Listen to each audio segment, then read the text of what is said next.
This is We Are All Evangelizers and whatever else is on Deacon Eric's mind. I'm Deacon Eric, and this is what's on my mind today. Cracks in our windshields. As we go along in life, we realize how little control we have over what happens to us. A good example is a stone either falling out of the bed of a truck or perhaps kicked up by that vehicle's tire and banging into our windshield. Such an incident happened to my wife and I as we were headed to our granddaughter's soccer game last Saturday.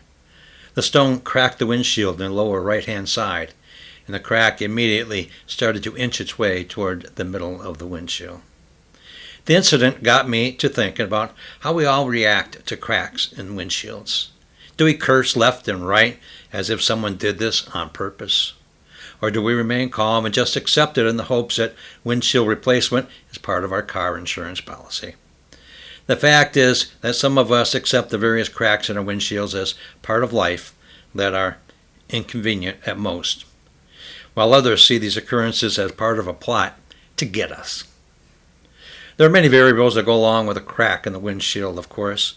If the stone is fairly big and hits the windshield directly in front of the driver and spiders out quickly, it's a bigger problem than if it hits the lower part of the windshield on the passenger side.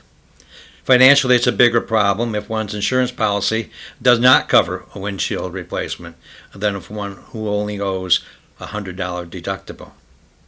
It's part of life, a sadder part of life, but with God's help, we find a way to get by. Now, there are numerous people who are concerned that the world's vehicle has a huge, irreplaceable crack in its windshield. The shooting up of a church full of elementary students and the recent assassination of a political activist recently has many comparing this time to the 1960s, when President John Kennedy was killed, as was his brother, a later presidential candidate. The same decade, civil rights activists Martin Luther King and Malcolm X were also assassinated. From a practical standpoint, there's not much we can do individually about the world situation, whether it be about war or other forms of violence. But we can always pray.